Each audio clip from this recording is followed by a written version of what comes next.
The Love Hunt was released in 2023. This is directed by Sam Irvin, is written by Richard Lister and Christopher Dudley, with a cast including Scout Taylor-Compton, Brock Yurich, and various others. And I thought this was a decent experience, a nice narrative, likeable, well-written characters. In general, I have no problems. Meg is going to inherit her late father's estate, but there is a stipulation. Long ago, he came across a map that apparently leads to treasure, but he never found the treasure, and Meg now has to find it in order to inherit everything.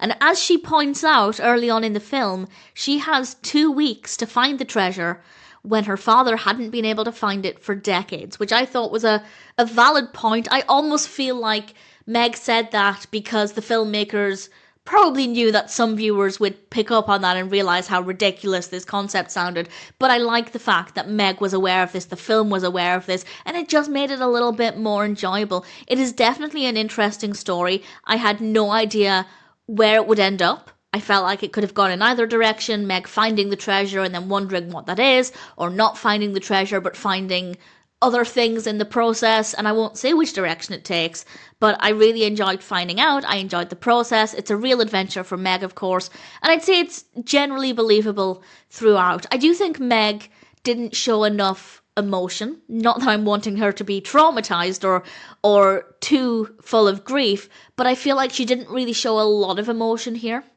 And she did come across as a little bit abrasive at times, but in general I did like her, and we do get character development. Tom is a lot more likeable, and I think they work really well together. The story itself is engaging, and for me at least, quite unpredictable. I really didn't know where it was going, and I certainly enjoyed finding out. Visually it's good, with nice locations and good camera work and lighting, plenty of variety in the locations as well, and at the time of recording, IMDb lists Kentucky as the filming location. I don't have any more information than that, but if anybody can expand on that, please feel free to do so. We have some nice music. I'd say it's quite an easy watch, but still very engaging, with generally likeable, well-written characters, great performances. Visually, it's a lot of fun. I have no real complaints at all. The Love Hunt is a solid narrative, a decent film, and certainly one that I'm happy to recommend.